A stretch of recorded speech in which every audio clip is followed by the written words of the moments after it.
How to become the person you've always wanted to be. There's a version of you that you think about when the world goes quiet, not the one you show to others, not the one who performs, conforms, or explains, but the one you see in rare moments of honesty, when you're alone, tired of pretending, and painfully aware that something inside you wants more. Not more noise, not more status, more alignment, more depth, more truth. That version of you, he's not a fantasy, he's a direction. But becoming him, that's the journey most people never take. Not because they don't want it, but because it costs more than they're willing to give. It costs comfort, it costs familiarity, it costs people, it costs illusions. And most of all, it costs the identity you've worn for years. The one built on survival, not growth. The one shaped by expectation, not intention. The one that kept you safe, but small. Becoming the person you've always wanted to be isn't about adding more. It's about removing everything that isn't real.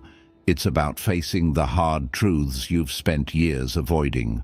About admitting that some of the dreams you chased weren't even yours to begin with. About looking in the mirror, not to judge, but to finally see the gap between the life you're living and the life that's possible. And that takes courage. Because the process isn't linear. It's not a highlight reel. It's messy, lonely, quiet. You won't always have cheerleaders. You won't always have clarity. Some days, you'll feel like you're getting worse, not better. Like you're shedding everything familiar and gaining nothing. But that's the wilderness you must walk through. The space between the old you dissolving and the real you emerging. This journey asks different questions than the world teaches you to ask. Not, how do I look? But, who am I becoming when no one's watching? Not, what do they think of me? But, what do I think of myself when I'm alone with my choices? Not, am I successful? But, am I in integrity with the life I say I want? You see, transformation isn't loud. It doesn't always feel like progress. Sometimes it feels like stillness, like sitting in the discomfort of unlearning, like waking up and realizing you've outgrown a life you're still living. But that discomfort, it's a signal. It's proof that your soul is no longer satisfied with pretending, that a deeper version of you is ready to emerge, not someday. Now, so this episode isn't a roadmap. It's not a motivational speech. It's an invitation to look inward, to ask better questions, to challenge the narratives that have kept you in place, and to walk, step by step, toward the version of yourself you've always known was possible. 15 reflections, 15 reminders, 15 moments to pause, feel, and realign, not to impress the world, but to become whole with yourself. Let's begin. 1. How to get honest about what you really want.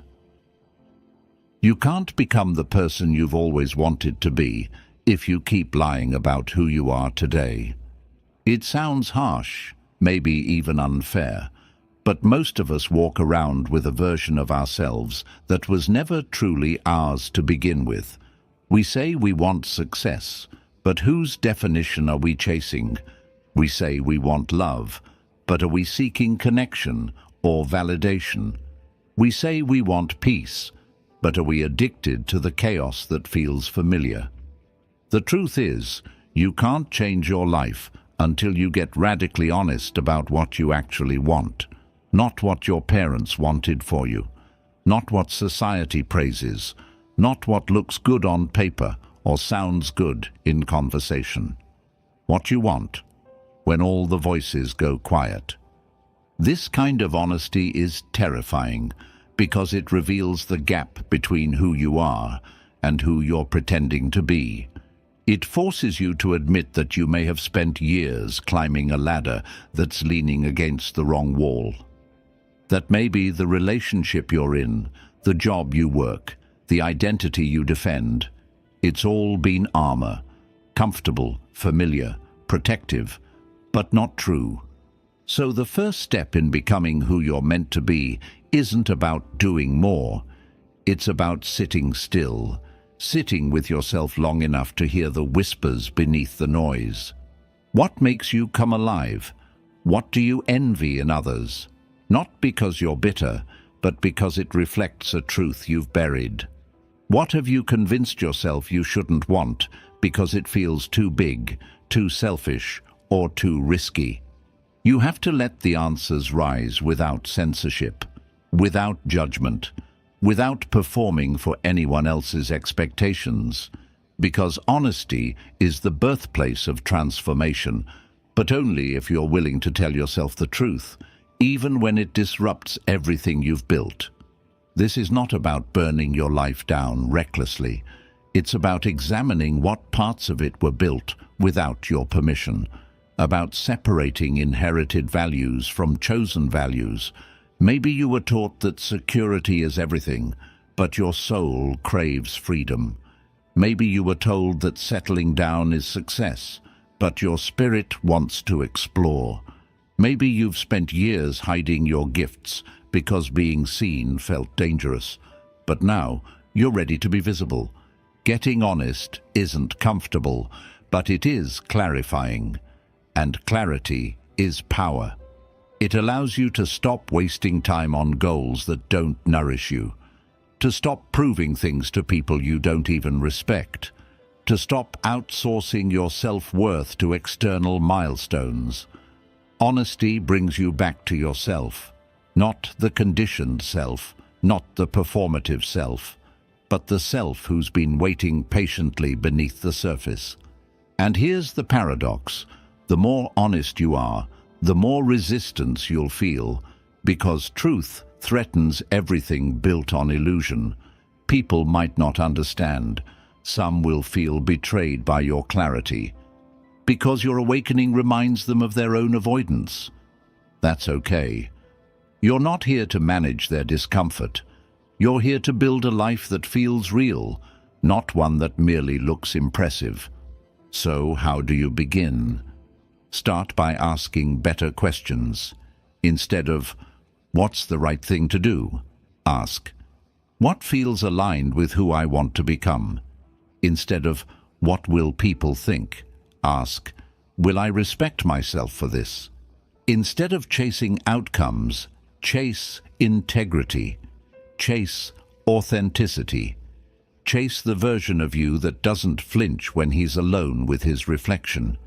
It's not easy, but it's the only way forward. Becoming the person you've always wanted to be starts with shedding who you were told to be. And that begins with one decision. Tell yourself the truth, even if it changes everything. 2. What your darkest moments are trying to teach you.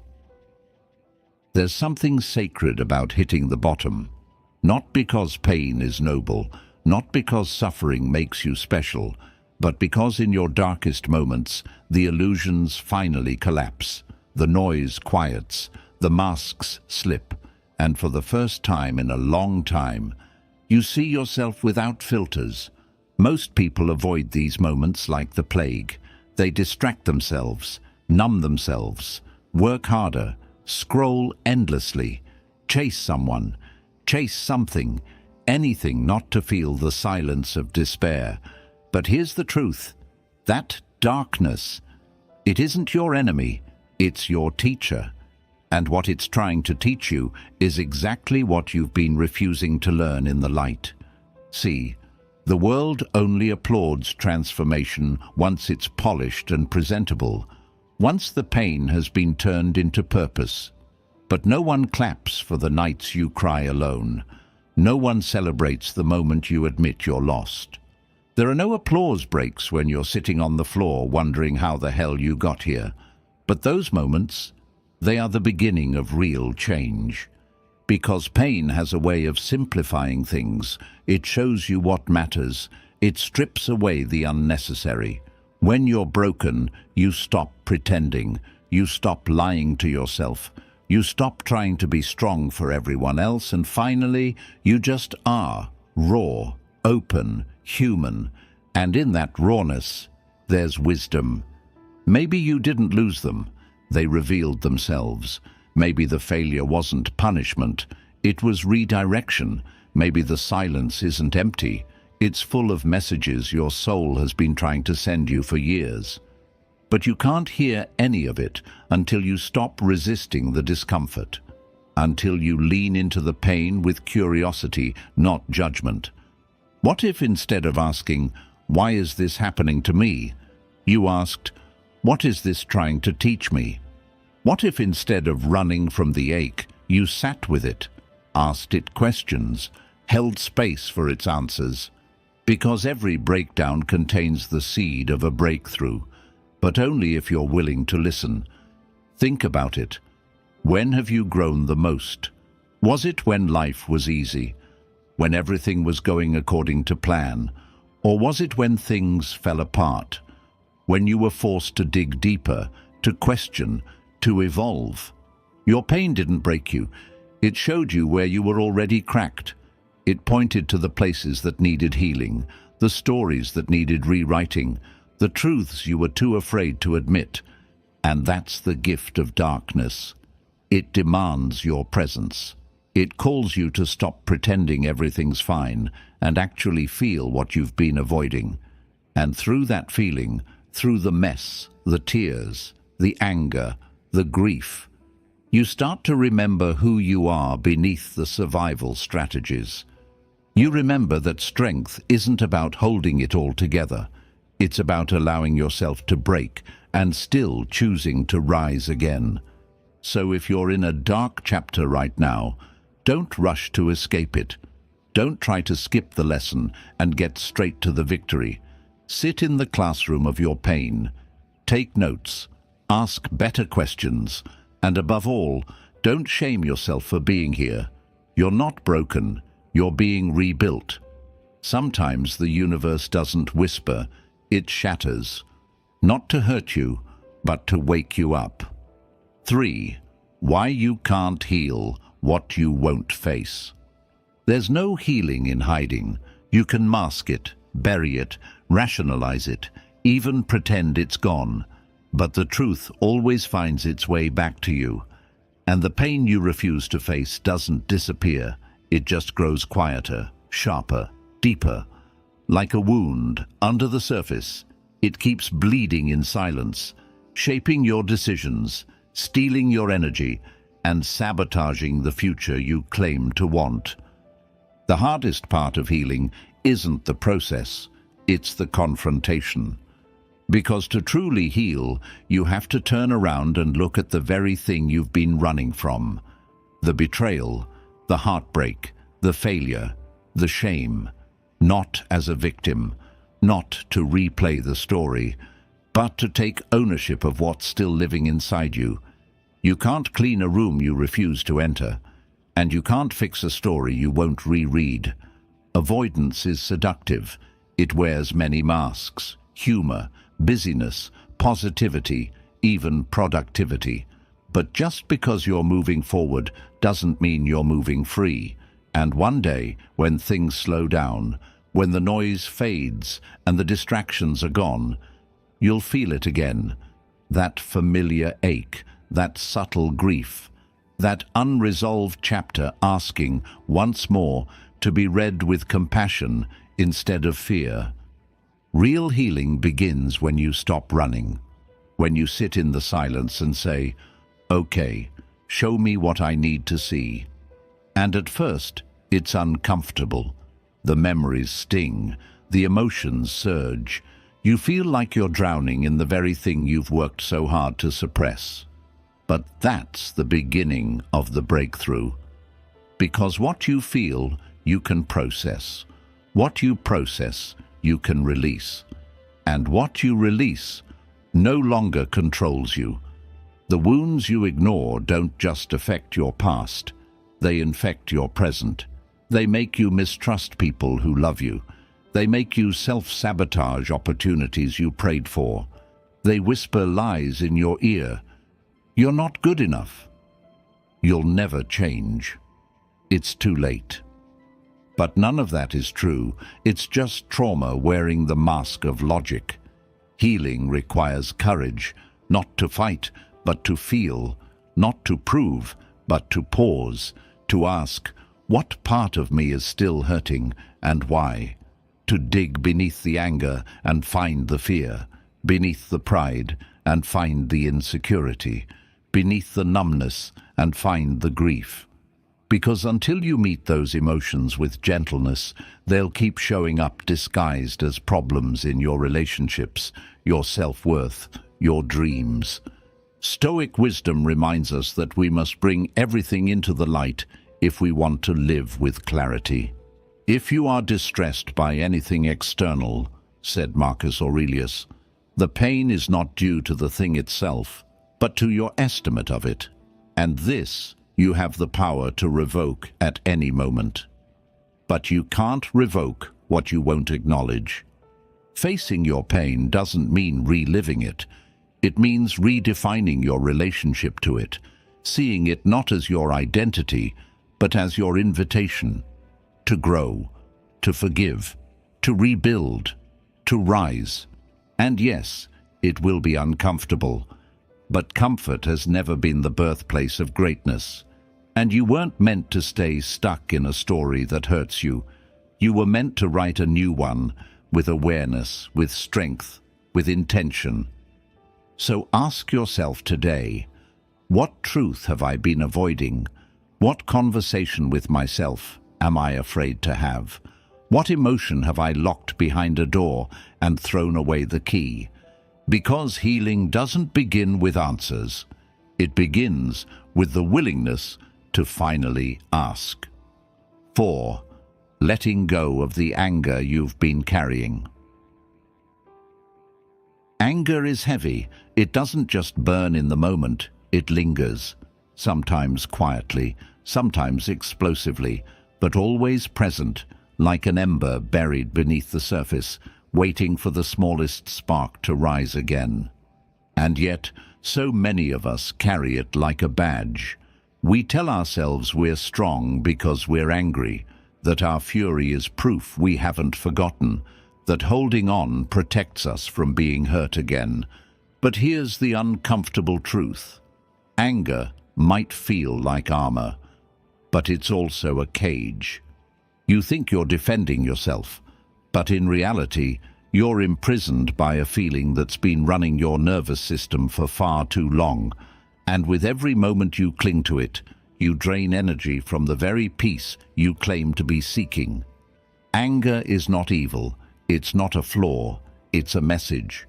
It shows up when a boundary has been violated, when injustice is felt, when grief hasn't been honored. And for a time it's necessary. It wakes you up. It says, something is not okay here, but anger was never meant to be permanent. It's a messenger, not a companion, yet many people build a home in it. Why? Because anger feels powerful. It masks pain. It shields us from the rawness of sadness, the vulnerability of fear, the ache of disappointment.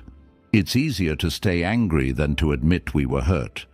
It's easier to stay angry than to grieve. Because grief requires softness, and when you've been broken, softness feels dangerous. But what if the real strength isn't in holding on, but in letting go? Letting go doesn't mean forgetting. It doesn't mean pretending it didn't matter.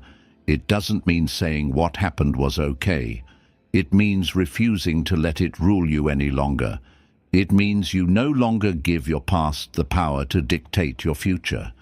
It means you're choosing freedom over resentment, peace over tension, growth over being right. Some people think letting go of anger makes them weak, but holding on to it doesn't make you strong. It makes you stuck. You can't build a better life while dragging chains from the past behind you. Sooner or later, they will slow you down. Sooner or later, they will break you. If you're honest, you know the anger has outlived its purpose. You know it's not protecting you anymore. It's poisoning your thoughts, your relationships, your capacity to love and be loved. Every time you snap without cause, every time you isolate yourself, every time you shut down emotionally, it's not because of what's happening right now. It's because of what you've never let go of. There is a difference between being triggered and being wounded. Triggers show you what's unhealed, and anger is often a signpost that something deeper is crying out for acknowledgement. So what would happen if you stopped clenching your fists? What would happen if you allowed yourself to feel the sadness under the anger, the confusion, the betrayal, the longing for someone to simply say, "I see what you went through, and it wasn't fair"? Because the person you want to become, the peaceful, grounded, fulfilled version of you, he cannot coexist with the version that's still carrying rage as his identity. You were not meant to live in fight mode forever. You were not meant to keep rehearsing that same wound, hoping it will finally make sense. At some point, you have to choose. Do I want justice, or do I want peace? Because sometimes they don't come together. Sometimes healing means walking away without the apology. Sometimes it means forgiving someone who'll never ask for it. Sometimes it means releasing a story that has no satisfying ending and creating a new one anyway. And in that quiet decision, in that moment when you stop waiting for someone else to give you closure and instead decide to give it to yourself, you begin to breathe differently. You feel lighter, stronger, wiser, and free. 5. Healing is not always loud. Healing doesn't always look like a dramatic breakthrough. It doesn't always come with tears, deep confessions, or social media posts announcing your transformation. Sometimes it's quiet, almost invisible, like a small shift in how you talk to yourself, like choosing not to text someone who always drains you, like waking up and deciding without needing to explain that you deserve peace. We live in a world obsessed with the visible. If it's not loud, if it's not posted, if it's not validated by others, then we're told it doesn't count. But the most powerful changes in your life will often happen in silence. Not because they're less important, but because they're more sacred. Healing is waking up one day and realizing the same memory doesn't make you cry anymore. It's being in the same room with someone who once hurt you and not feeling the urge to defend yourself. It's catching yourself about to spiral into self-doubt, but this time you don't. You breathe, you redirect, you let it pass. That's healing. But because it's subtle, we often miss it.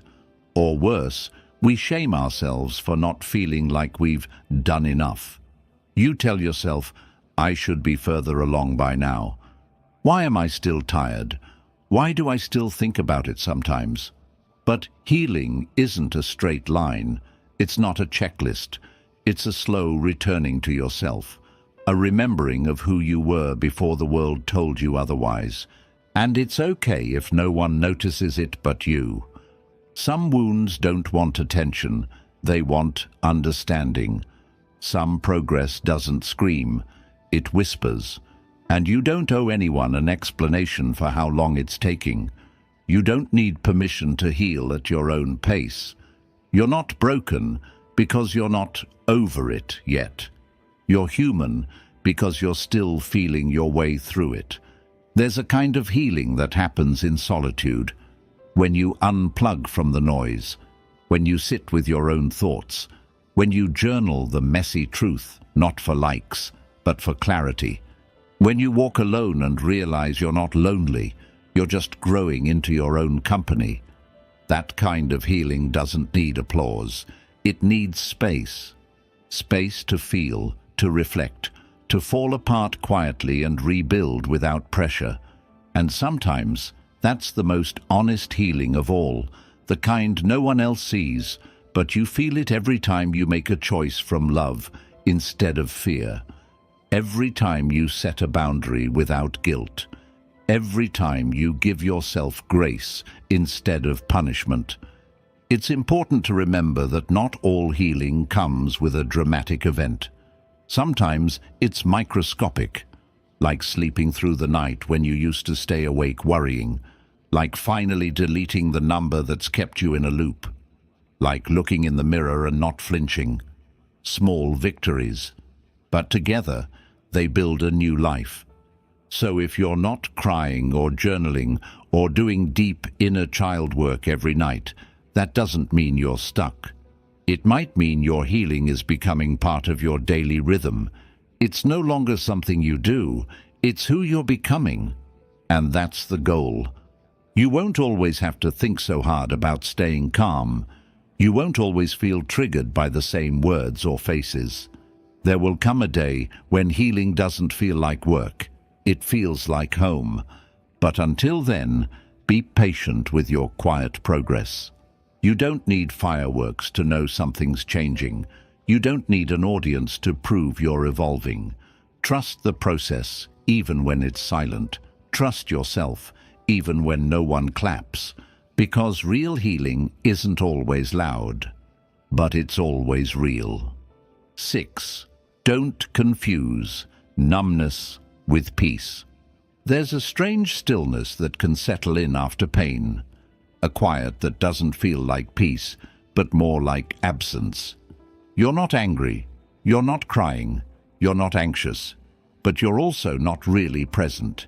You're just existing, floating, detached. It feels like relief at first, like you've finally escaped the emotional chaos. But give it time and you'll realize it's not peace, it's numbness. Numbness is tricky because it disguises itself as strength. You're not reacting to pain anymore, so you must be healed, right? You're not lashing out, not feeling the weight of disappointment or heartbreak, so that must mean you've grown. But the truth is, numbness is not the same as healing. It's a protective mechanism, a form of self-abandonment that feels like calm, but is really just a lack of feeling. And for a while, it helps. When things get too heavy, your brain protects you by shutting certain doors.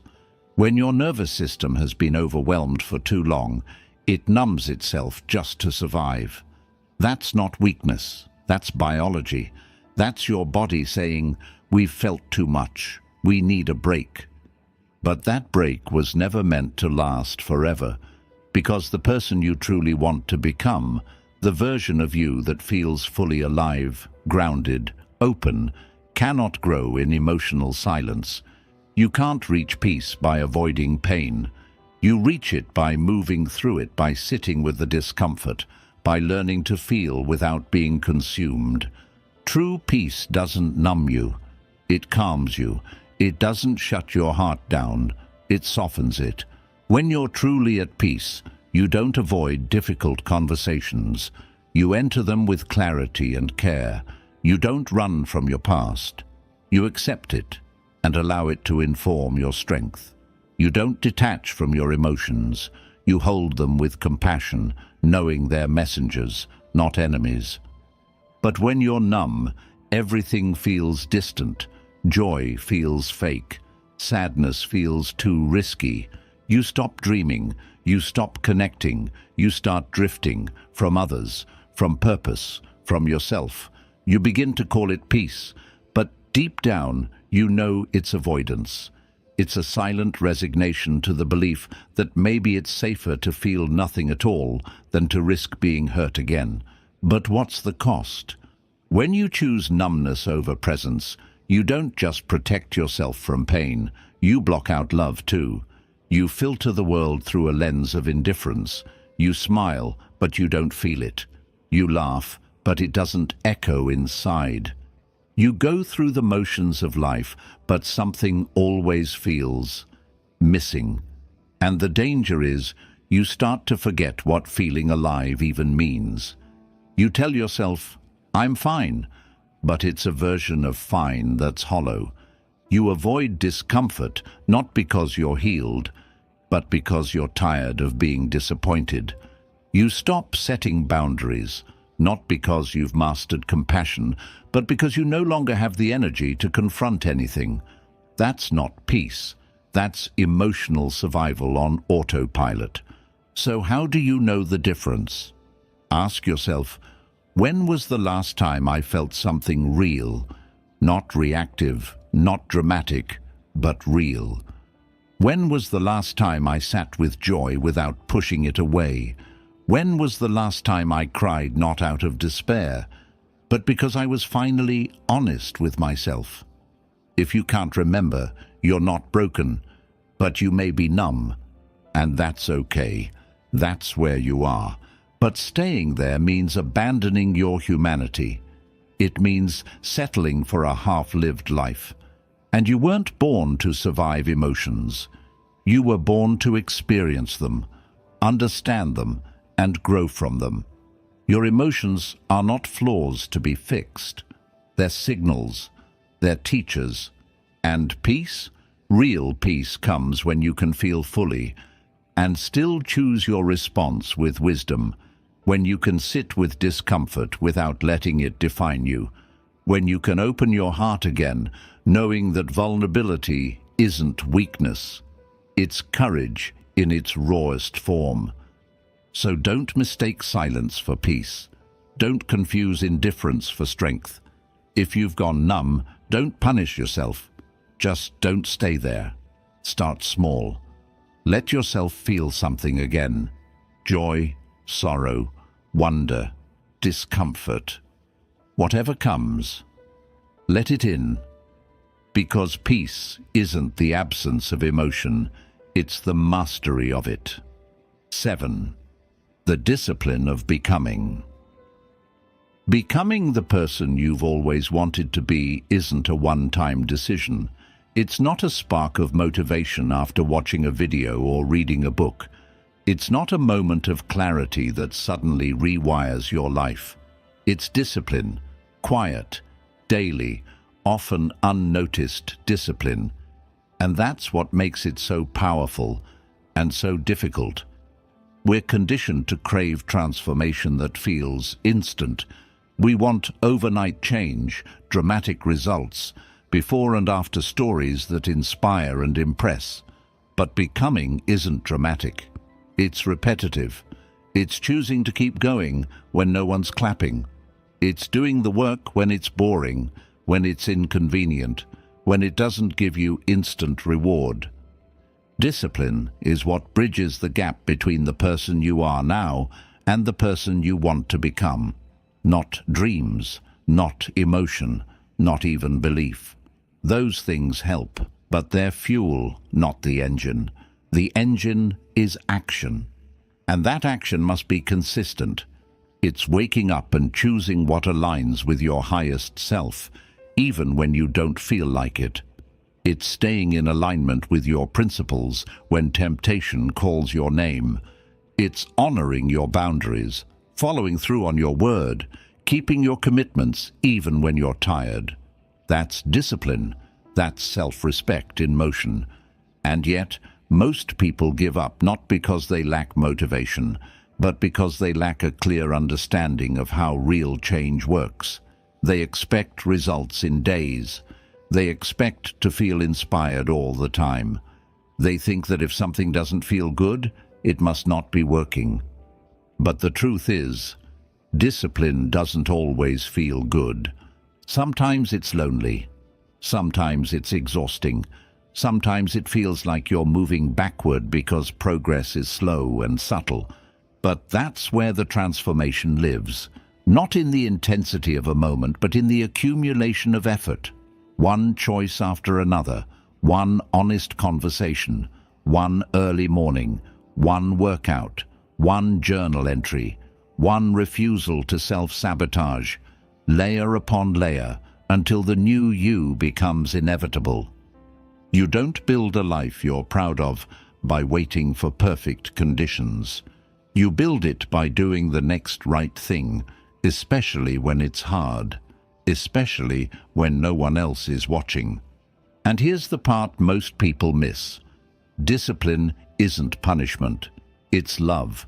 It's not about forcing yourself. It's about respecting yourself enough to act in your best interest, even when your emotions don't want to cooperate. That's maturity. That's wisdom. That's inner power. Think about it. How many times have you broken promises to yourself and called it just a bad day?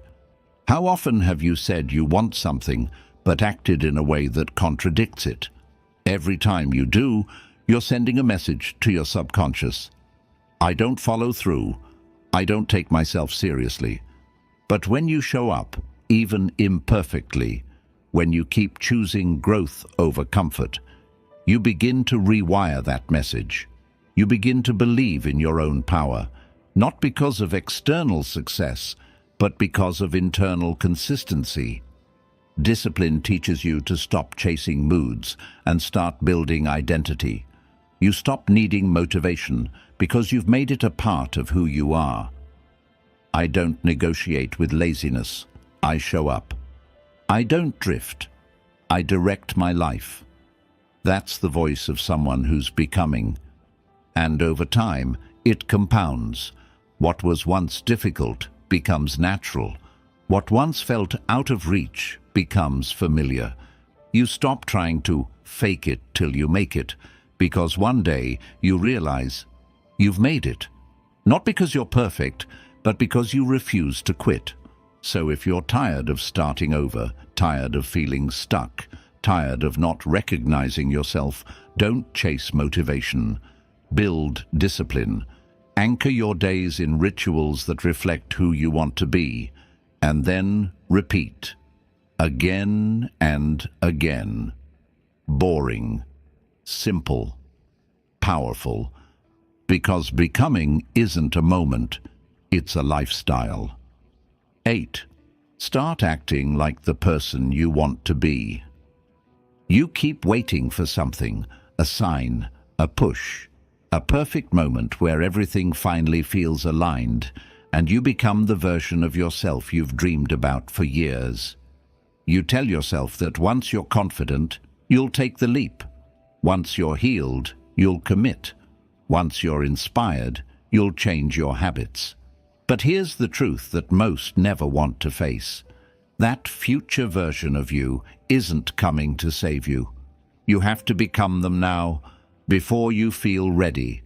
There's a profound shift that happens when you stop treating transformation like a future event and start treating it like a present responsibility. The moment you stop saying someday and start asking, what would that version of me do right now? That's when everything changes. Because you're not waiting anymore, you're living. Think about it. If the person you want to be is disciplined, then why keep hitting snooze? If they're calm and clear-headed, why are you feeding chaos with unnecessary drama? If they're confident, why are you shrinking in rooms where you know you belong? Every day, you're given a choice. Reinforce the identity you've outgrown, or rehearse the one you're stepping into. And this isn't about pretending, it's about alignment. It's about realizing that identity isn't something you discover, it's something you decide and then embody. You build it with repetition, with action, with the small, consistent choices that say, this is who I am now, even if you don't fully believe it yet, especially when you don't fully believe it yet.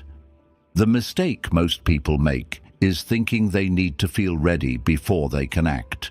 But the truth is, action creates readiness. Confidence comes after courage, not before. You'll never feel like doing the hard things. But if you want to live a different life, you'll have to act like a different person, even when it's uncomfortable, especially then. Imagine you're being watched, not by others, but by your future self.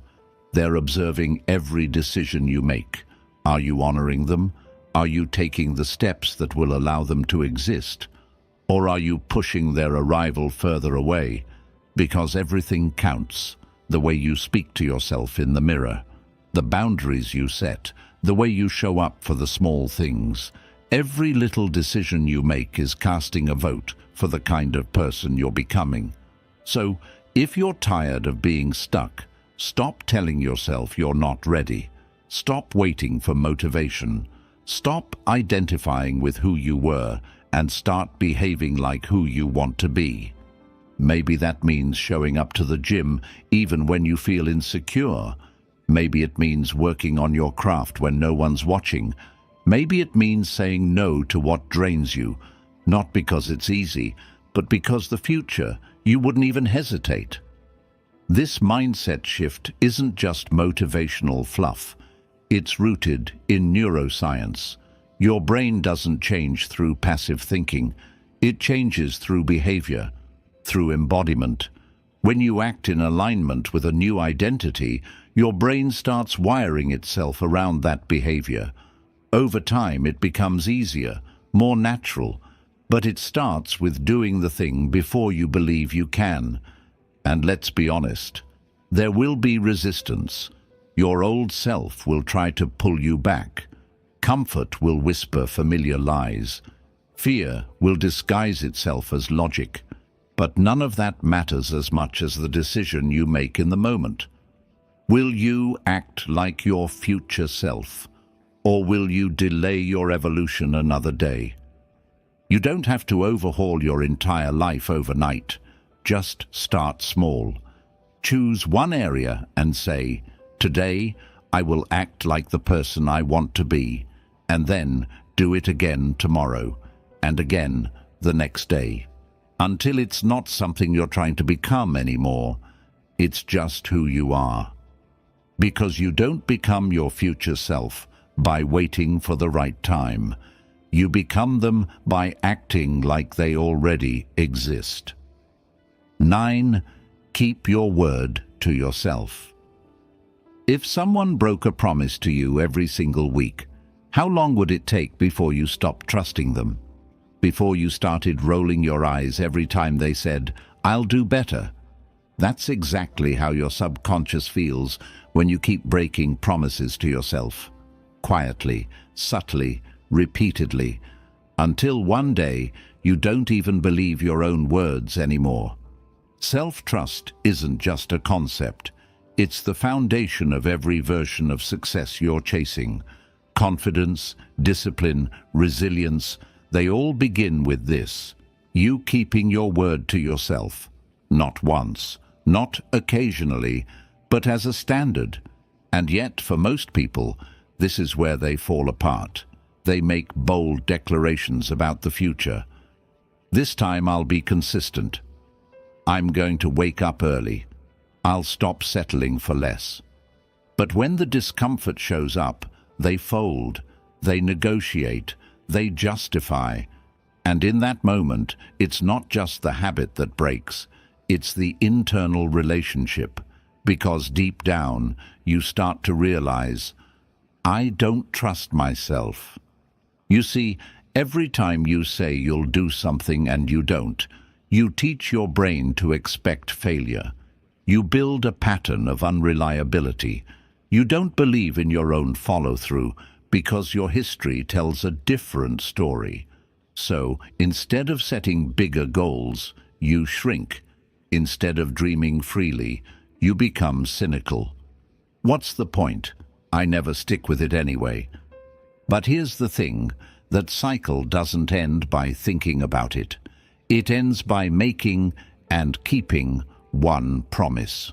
One small, manageable commitment that you don't negotiate with. It might be 5 minutes of journaling. It might be showing up for one walk a day. It might be simply waking up when you said you would. Small doesn't mean insignificant. Small means sustainable. And sustainable is what changes your life. The person you want to become, they trust themselves. Not because they're perfect, but because when they say something, they mean it. They don't lie to themselves to feel better in the moment. They follow through because they know that's how self-respect is earned. Not by achieving massive goals, but by doing what they said they would do, over and over again. Keeping your word to yourself is hard. It requires you to value long-term alignment over short-term comfort. It asks you to show up when no one's watching, to hold yourself accountable even when no one would blame you for slipping. That's integrity. That's maturity. That's power. And yes, you'll fail sometimes. You'll fall short. You'll have days where you slip. But it's not about perfection. It's about pattern. One broken promise isn't the issue. The issue is whether you allow it to become your identity, whether you shrug it off and move on, or whether you pause, reflect, and realign. Forgive yourself for the times you've broken trust with yourself, but don't ignore the damage it's done. Rebuilding self-trust takes time. It takes honesty. It takes repetition. But it's possible, and it's worth it. Because when you trust yourself, everything changes. You become more decisive. You stop over-explaining. You stop outsourcing your confidence. You start moving through life with quiet certainty, the kind that doesn't need to be loud to be powerful. So today, before you make another big promise, pause. Make one small one instead. Then honor it like your life depends on it. Because in a way, it does. Your future, the one you keep dreaming about, is built on the foundation of your daily follow-through. Your word is your power, and when you keep it, you become unstoppable. 10. Your environment is crucial.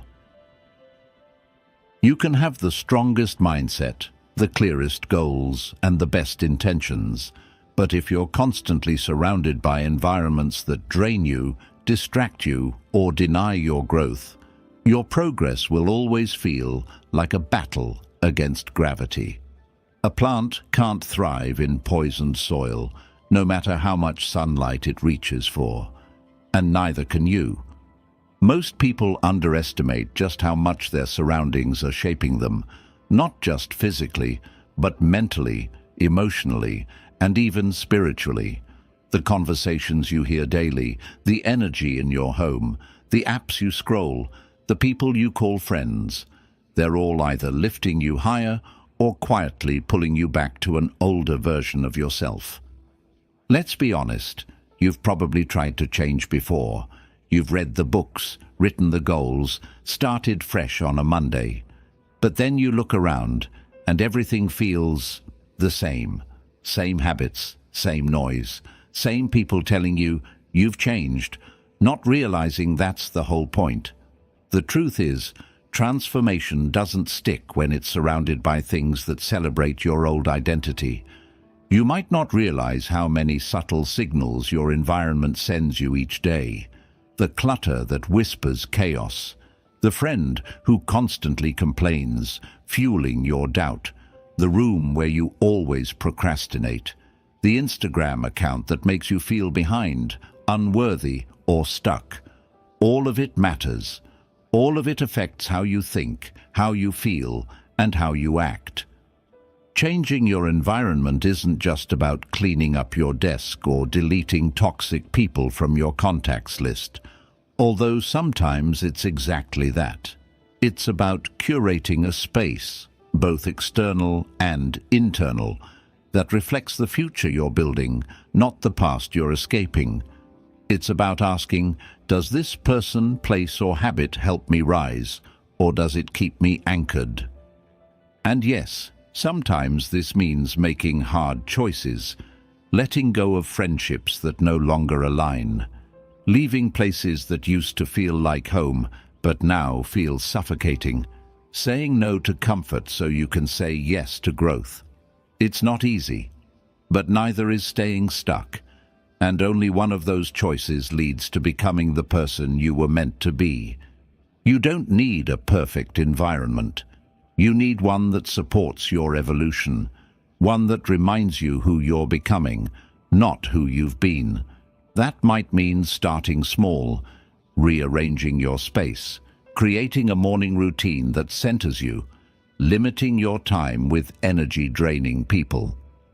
But even small shifts create momentum, and momentum is everything. Here's something most people never realize.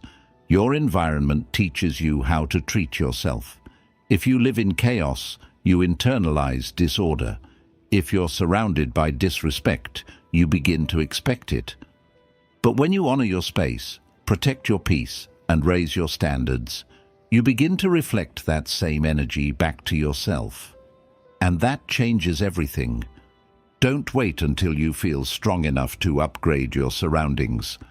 Upgrade your surroundings, and you'll feel stronger. Clean the space. Set the boundary. Say the goodbye. Rearrange your physical world so your inner world can finally breathe. Your environment is either reinforcing your progress or erasing it. Choose to create a space where your growth doesn't have to fight to exist. It gets to thrive. 11. You're going to lose people. No one tells you this when you begin to grow, but the truth is unavoidable. You're going to lose people, and not because you're becoming worse, but because you're becoming different, stronger, clearer, more aligned. And sometimes that evolution threatens the comfort zones of the people around you. At first, you may try to carry everyone with you. You'll explain your dreams, you'll soften your voice, you'll shrink your wins just to stay relatable. But over time, you'll begin to realize something painful and powerful. Not everyone is meant to come with you. Some people are chapters, not lifelong characters. We're taught to believe that losing people means failure, that the end of a friendship, the fading of a connection, or the distance that naturally forms as you change is something to be ashamed of. But growth, by nature, is separation. You're moving from one version of yourself to another, and in that movement, things will fall away. It's not betrayal, it's the cost of transformation. The moment you stop pleasing everyone, someone will be upset. The second you start choosing peace over drama, someone will say you're boring now. The instant you start enforcing boundaries, someone will call you cold. But here's what they don't understand. You're not being harsh, you're being honest. You're not rejecting them, you're finally accepting yourself. Sometimes people loved the unhealed version of you, the version that said yes too often, that didn't speak up, that laughed at jokes that hurt, that tolerated chaos just to feel accepted. And now that you've outgrown that version, they don't know how to relate to you anymore. That's not your fault, and it's not your responsibility to fix. You see, real growth isn't just about habits and routines. It's about identity. It's about stepping into a new self, and in doing so, unintentionally challenging the people around you to confront their own lack of movement. Some will rise with you, some will resist, and some will quietly exit your life without explanation. Let them, because the longer you try to hold on to everyone, the heavier your journey becomes. You're not meant to carry the weight of everyone's comfort. Your responsibility is to your truth, to who you are becoming. And the people meant for you? They won't need you to dim your light. They'll hand you more fuel. It hurts, yes. Losing people always does. You'll grieve. You'll question yourself. You'll replay memories in your mind, wondering if you could have done more. But over time, something incredible happens. You make room. Room for people who see you, who support the new version of you without needing to pull you back into the old one, who celebrate your growth because they're growing too. Losing people is not always a loss.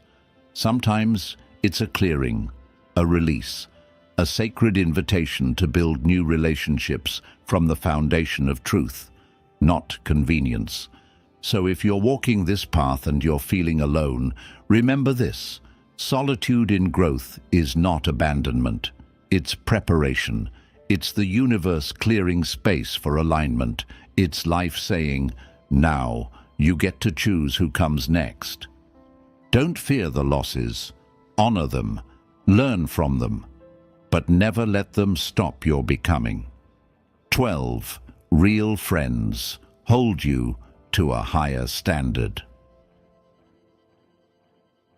It's easy to be surrounded by people who agree with everything you say, laugh at every joke, and comfort you every time life feels heavy. That kind of support feels warm, like a blanket in winter. But comfort isn't the same as growth. And not every friend is helping you rise. Some are just making sure you stay exactly where you are, because your growth might make them uncomfortable. There's a kind of friendship that doesn't get enough credit, the kind that challenges you, that calls you out when you're playing small, that refuses to celebrate mediocrity when they know what you're truly capable of. That kind of friend, that's a rare gift, because it's easy to find people who'll soothe your wounds. It's harder to find those who'll help you heal them. Real friends aren't just cheerleaders, they're mirrors. They reflect your blind spots, not to hurt you, but to help you see what you couldn't on your own. They don't flatter you into comfort. They sharpen you into strength. They hold up a higher standard not because they want to control you, but because they believe in the version of you you're still becoming. And that belief, it's not always soft. Sometimes it comes as a difficult conversation, as a truth you didn't want to hear, as a refusal to co-sign your excuses, as a push when you were about to give up. But instead of resenting them, you realize they're not judging you, they're protecting your potential. You can tell a lot about your future by looking at who surrounds you today. Do they celebrate your discipline or tempt your distractions? Do they encourage your healing or validate your avoidance? Do they support your peace or pull you back into drama? These questions matter because we become like the people we spend the most time with. And if your circle doesn't reflect your values, it will reshape them.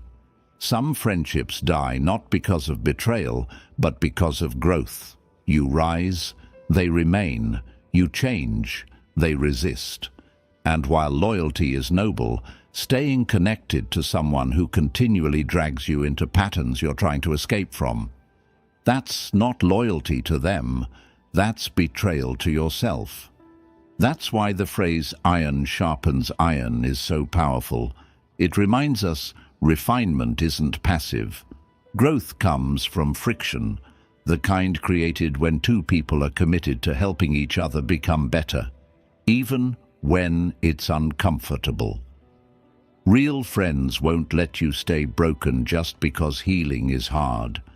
They'll sit with you in the hard parts, but they'll also remind you, this isn't where you stop. So if you've outgrown some friendships lately, it's okay. If you're finding yourself drawn to people who challenge your habits, elevate your conversations, and push you to higher ground, lean into that. Because friendship isn't about proximity, it's about alignment. Seek people who speak to your potential, not your past, who remind you of your power when you forget it, who encourage you to show up on the days you'd rather hide. These are the people who help you become who you were always meant to be. In the end, it's not about how many friends you have, but whether the ones closest to you are helping you build or letting you break. Choose wisely. 13. You don't need permission to start over. There's a lie many of us carry, quietly and unconsciously, the belief that we need someone else's permission to begin again, that we need validation from others to leave the past behind, to break the cycle, to reinvent ourselves. Maybe it's because we've been taught to wait for the right time, the right support, the right understanding. But here's the truth.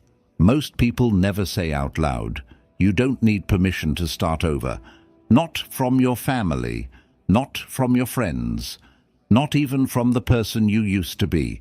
Starting over is not a sign of failure. It's a declaration of power. It says, I am no longer willing to be held hostage by who I used to be or what I once accepted. And that moment, when you stop seeking approval and start choosing truth, is when real transformation begins. Because people will always have opinions about your choices. Some will question your timing, others will remind you of your past. A few might even laugh, but their disbelief is not your burden. You weren't born to meet their expectations. You were born to fulfill a purpose that only you can uncover. And sometimes that purpose can't be found until you burn everything down and begin again. Starting over isn't about forgetting your story. It's about refusing to let the worst chapters define the ending. It's choosing to become the author again, not the character being dragged through someone else's plot. It's saying, this life is mine, and if I'm still breathing, I still get to choose how it unfolds. People will say, but what about everything you've built? And to that, you can say, if it was built on fear, on people-pleasing, on compromise, it was never truly mine. Sometimes you have to let go of what's good to make room for what's true. And truth, when you finally choose it, has a way of waking you up in a way nothing else can. Starting over might mean leaving a job, ending a relationship, walking away from a version of yourself that felt safe but never honest. And yes, it will be hard, because beginnings always require an ending. But what's harder is living a life that's not yours, one that looks good on the outside but feels hollow on the inside. You don't need a round of applause. You don't need a dramatic announcement. You don't even need to explain yourself. Sometimes the most powerful decision you'll ever make happens in silence, when you decide, quietly and firmly, this is not the life I want, and I'm done pretending it is. And from that place, you begin. One small change, one new habit, one new boundary, one honest conversation with yourself. That's how you start over, not by fixing everything at once, but by no longer lying to yourself about what needs to change. So if you're waiting for someone to give you permission, here it is. You are allowed to let go. You are allowed to stop performing. You are allowed to walk away from anything that no longer reflects who you are becoming. This isn't rebellion, it's rebirth. You get to choose again, not because you're broken, but because you've outgrown who you had to be to survive. And now, it's time to live. 14. Showing up for yourself when it matters most. There are moments in life that define you, and most of them arrive without warning, without applause, and without anyone watching. No cameras, no audience, just you, alone, face to face with a hard decision, a painful truth, or a quiet breaking point. These are the moments that separate those who talk about change from those who live it. And what matters most in those moments is whether you show up for yourself. But showing up for yourself isn't always some grand act of defiance. Sometimes it's choosing not to hit snooze when your body aches and your mind whispers that no one will notice. Sometimes it's saying no to someone you love, because your peace is more important than their approval. Sometimes it's simply getting out of bed when the weight of life feels unbearable. It's not glamorous, but it's sacred. You've probably been there, tired, stretched thin, disappointed in yourself or others. You tell yourself you'll start tomorrow, that you need one more break, one more chance, one more person to believe in you. But the truth is, no one's coming. And as harsh as that sounds, it's also the most empowering thing you'll ever realize. Because it means the one person you've been waiting for to save you, push you, remind you of your worth, has been with you all along. You. When you show up for yourself, especially when it's hard, you send a message to your mind and your soul. I matter. My effort matters. My future is worth fighting for.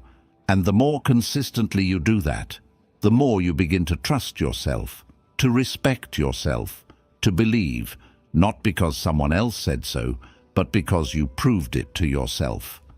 There will be moments when no one claps for you, when the progress is invisible, when no one sees the tiny battles you win every day just to keep going. But that's where character is built, not when it's easy, not when it's loud, but in the quiet spaces where you could quit and don't. The world often tells us that self-worth comes from how we look, what we achieve, or how others treat us. But true self-worth, it's built every time you choose to stand back up after falling, every time you follow through on a promise you made to yourself, every time you resist the pull of old habits and lean, even slightly, into the person you're becoming. And yes, you'll fall short sometimes. You'll break your word. You'll miss a step. You'll let fear win. That's okay. That's human. What matters is what happens next. Do you judge yourself? Do you spiral into shame? Or do you pause, breathe, and recommit? Because growth doesn't come from being perfect. It comes from returning to your path, again and again, even when it's inconvenient, even when you're tired, even when you're scared. So ask yourself, who are you when no one's watching, when the reward isn't guaranteed, when no one will praise you for your effort? Because that's the version of you that builds the life you want, not the one who performs, not the one who pleases, but the one who quietly and courageously decides, I will not abandon myself today. This is your reminder. You are worth showing up for, not just when it's easy, not just when you feel confident or motivated, but especially when it's hard, especially when doubt creeps in, especially when the old you tries to take the wheel again. Every time you choose yourself, your peace, your values, your vision, you break a little more free from the chains of who you used to be, and you get one step closer to the person you've always wanted to become. So don't wait for the perfect day. Make this the moment you choose to rise, for no one else but you. 15. What joy feels like when you finally let it in. Joy is not something you chase, it's something you allow, and for many people, that's the hardest part. Not because they don't want to be happy, but because deep down, they've spent so long surviving, proving, fixing or fighting, that they forgot how to simply receive. They forgot what it feels like to be still and let joy come in. You see, joy isn't loud. It doesn't crash in like ambition or shout like anger.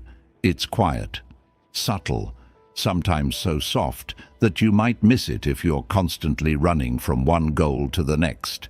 It shows up in little moments, a quiet morning light, a laugh that catches you off guard, the way your breath deepens when you finally forgive yourself. But to feel that, you have to stop pushing it away. Because that's what many of us do, without even realizing it. We get so used to struggle that comfort feels foreign. We associate rest with laziness, peace with boredom, happiness with guilt. We've convinced ourselves we're not allowed to feel good until everything is perfect. Until we've earned it. Until someone else tells us it's okay. But joy doesn't ask for permission. It doesn't need you to finish the to-do list, win the argument, lose the weight, or fix every part of your life. It just needs you to stop resisting, to stop telling yourself the story that happiness is for later. For once I fix this, or once they love me, or once I become someone better. Joy doesn't come when everything is right. It comes when you decide to let it. And here's the thing, joy isn't always comfortable. Not at first, especially if you've lived in survival mode. if you've built walls around your heart, if you've trained your nervous system to expect the worst. The first time joy knocks, you might ignore it. The second time, you might doubt it. But if you're brave enough to open the door, you'll realize it never left. It was always there, waiting for you to stop punishing yourself. Waiting for you to say, maybe I don't need to suffer my way to a meaningful life. There's a unique kind of beauty in the joy that comes after pain. It's not naive, it's not shallow, it's not performative, it's earned, it's quiet and grounded and full of gratitude. It's the kind of joy that says, I've been through the fire, and I still choose to smile. That kind of joy doesn't disappear when life gets hard. It deepens, because it's rooted not in circumstances, but in clarity, in presence, in self-trust. And when you finally let that kind of joy in, you begin to change. You laugh more freely, you breathe more deeply, you stop clenching your jaw, you stop bracing for impact, you stop waiting for the next betrayal or breakdown.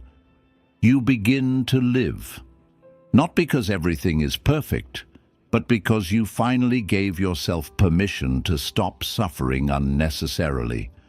Joy, at its core, is acceptance. It's what happens when you meet life as it is, not as you demand it to be. It's the reward for choosing to show up, for choosing to heal, for choosing to stay. And when you taste it, really feel it in your bones, you'll wonder why you ever settled for anything less. So here's your invitation. Stop running.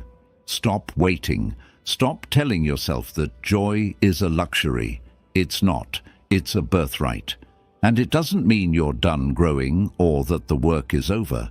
It just means you're ready to stop making pain your home. You're ready to start building a life that's not just tolerable, but beautiful. Let it in. Not tomorrow, not when it's convenient. Now. Because joy doesn't come with force. It comes when you finally decide to receive it. You've spent a lifetime shaping yourself to fit into places, relationships, and versions of you that were never truly yours. You've hidden your truth behind what was expected. You've worn strength like armor, even when it cracked under the weight of your silence. But this moment right here is not about who you've been. It's about who you're ready to become. Becoming the person you've always wanted to be isn't a single decision. It's not a motivational high or a perfect morning routine. It's 100 small, quiet choices, made daily, made when no one's watching. Choosing to feel instead of numb. Choosing to walk away instead of argue. Choosing to get honest instead of perform. Choosing to love yourself, not in a loud, flashy way, but in the simple, sacred act of not abandoning yourself. You won't always get it right. Some days you'll fall back into old patterns. You'll doubt yourself. You'll crave the comfort of what's familiar, even when it hurts. But the fact that you're here, listening, reflecting, choosing, means something already shifted. And that shift, that awareness, is the beginning of everything. You don't need to wait for a new year, a new month, or someone's permission. The person you want to become is already inside you. You don't have to create them from scratch. You just have to remove what never belonged to begin with. The fear, the shame, the stories that told you you're not enough.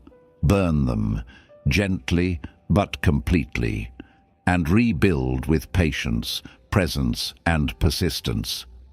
So, let this be your reminder. You are allowed to start over. You are allowed to outgrow who you've been. And you are absolutely allowed to build a life that feels like truth, not survival. Start small if you must, but start. Because the longer you wait, the longer the real you stays buried under the noise. And the world doesn't need more perfect people, it needs more real ones. And you, as you are becoming are more than enough.